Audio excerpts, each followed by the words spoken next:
جی بسم اللہ الرحمن الرحیم۔ Lecture number 25۔ اس میں ہم لوگ نظریہ مقدار زر کا تنقیدی جائزہ دیکھیں گے۔ پہلے ہم نے اس کی ڈیفینیشنز تھیوری دیکھی، ہم نے اس کا فارمولہ دیکھا تھا۔ یہ پچھلے والے لیکچر میں ڈائیگرام ہم نے اس کی بنائی تھی، مفروضات اس کے دیکھے تھے۔ اب ہم اس کا تنقیدی جائزہ بھی لیتے ہیں۔ نمبر 1 جی، اس کے مفروضات درست ثابت نہیں ہوتے۔ اس نظریہ پر پہلا اعتراض یہ ہے کہ نظریہ کے مفروضات درست ثابت نہیں ہوتے۔ مثال کے طور پہ یہ فرض کیا گیا ہے کہ اشیاء و خدمات کی مقدار میں کوئی تبدیلی نہیں آنی چاہیے۔ یہ دیکھیں، تیسرا مفروضہ آپ کے سامنے ہے۔ یہ کبھی بھی نہیں ہو سکتا کہ ہر سال اشیاء و خدمات کی مقدار ایک جیسی رہے، یہ تو چینج ہونی ہے۔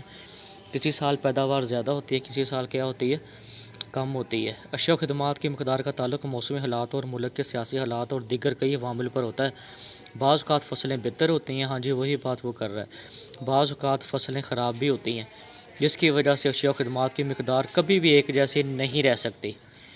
پھر زر کی مقدار اور رفتار گردش کا باہمی تعلق۔ اس نظریہ میں یہ بھی فرض کیا گیا ہے کہ زر کی مقدار میں تبدیلی آتی ہے، جبکہ زر کی رفتار گردش نہیں بدلتی۔ حالانکہ زر کی مقدار اور زر کی رفتار گردش دونوں لازم اور ملزوم ہیں۔ جی دونوں جو ہیں وہ لازم و ملزوم ہیں۔ کہنے کا یہ مطلب ہے کہ جب زر کی مقدار چینج ہوتی ہے تو پھر رفتار گردش بھی لازمی کیا ہو جائے گی، چینج ہو جائے گی۔ اگر زر کی مقدار میں تبدیلی آئے گی تو اس کے ساتھ اس کی گردش بھی بدل جائے گی۔ زر کی گردش کو اس کی مقدار سے علیحدہ نہیں کیا جا سکتا۔ نمبر 3، زر کی مقدار اور قیمتوں کا تناسب بھی ٹھیک نہیں ہے۔ اب ہم اس کی ڈیفینیشن میں پڑھتے آ رہے ہیں کہ اگر زر کی مقدار کو ڈبل کر دیں تو پرائسز بھی ڈبل ہو جاتی ہیں۔ یہ یہاں پہ میں آپ کو بات بتا دوں، یہ ساری تھیوری آپ کو تب سمجھ میں آئے گی جب آپ اس کی ڈیفینیشن کو اچھی طرح سمجھ لیں گے۔ تو ڈیفینیشن کو دوبارہ میں یہاں ریپیٹ کر دیتا ہوں کہ اگر زر کی مقدار کو ڈبل کرتے ہیں تو پرائسز بھی ڈبل ہو جاتی ہیں، اور اگر زر کی مقدار کو نصف کر دیں گے تو قیمتیں آدھی رہ جاتی ہیں۔ لیکن وہ کہہ رہا ہے کہ حقیقی زندگی میں ایسا نہیں ہوتا۔ لازمی نہیں ہے کہ قیمتیں بڑھنے سے جو ہے وہ پرائسز بھی بڑھ جائیں۔ وہ اگر جو ہے وہ زر کی مقدار کو بڑھانے سے پرائسز بھی بڑھ جائیں۔ کئی دفعہ ایسا ہوتا ہے کہ زر کی مقدار بڑھتی ہے لیکن چیزوں کی پرائس نہیں بڑھتی۔ کئی دفعہ زر کی مقدار بھی نہیں بڑھتی اور پرائسز بھی بڑھ جاتی ہیں۔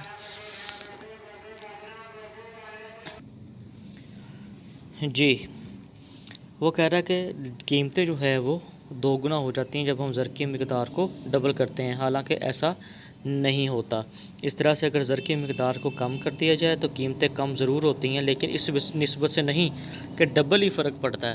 ہو سکتا ہے کہ اگر زر کی مقدار کو ڈبل کریں تو پرائسز ٹرپل بڑھ جائیں، تو یہ جو نسبت ہے ان کی وہ ٹھیک نہیں ہے۔ وسائل کا بہتر استعمال۔ یہ بھی اعتراض کیا گیا ہے کہ ضروری نہیں ہے کہ زر کی مقدار میں اضافہ سے قیمتوں میں اضافہ ہی ہو۔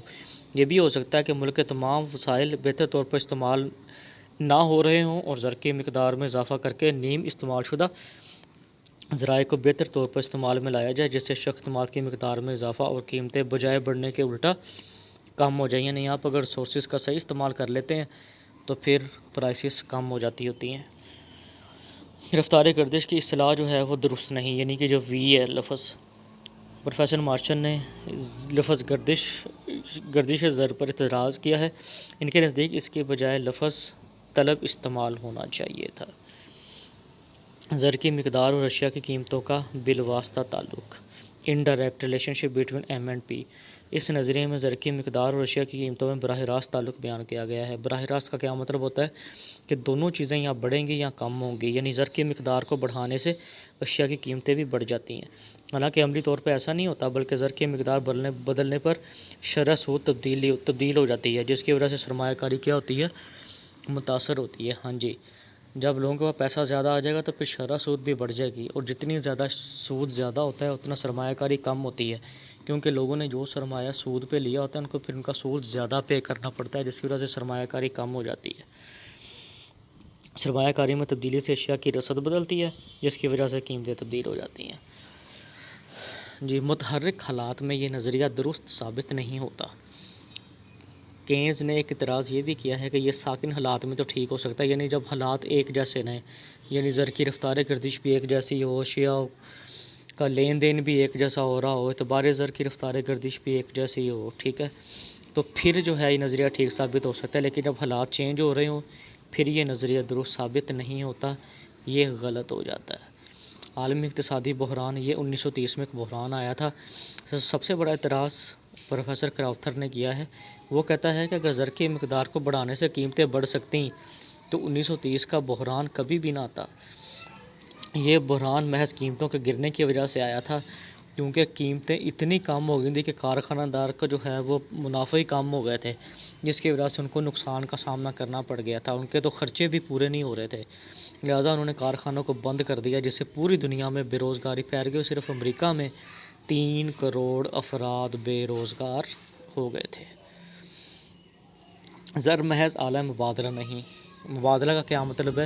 کہ ایک چیز لینا، اس کے بدلے دوسری چیز لینا۔ زر آلہ مبادلہ کے طور پہ کام کرتا ہے، یعنی ہم 5000 کا نوٹ دیتے ہیں، اس کے بدلے میں چیزیں لے لیتے ہیں، ہم اس کا مبادلہ کرتے ہیں، ایکسچینج کرتے ہیں۔ فشر کا نظریہ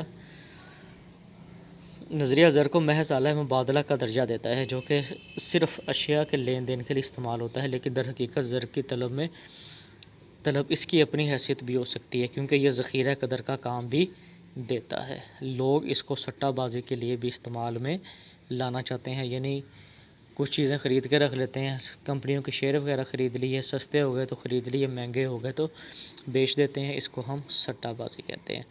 جی ایک اور تھیوری آئی تھی آگے، یہ نئی تھیوری ہے، یہ پوری تھیوری انہوں نے یہاں پہ ایکسپلین نہیں کی ہوئی، یہاں صرف اس کا انٹروڈکشن ہی ہے۔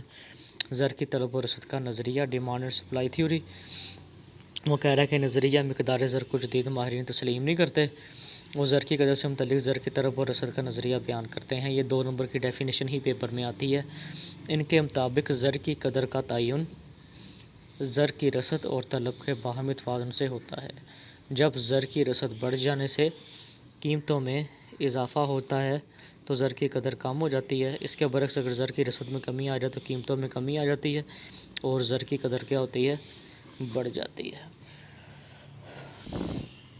چلیں یہاں تک آگے زر کی قدر میں تبدیلی لانے والے عوامل، یہ بھی شارٹ میں ہی آتا ہے، ٹھیک ہے، اس کی آپ نے ہیڈنگز کر لینی ہے۔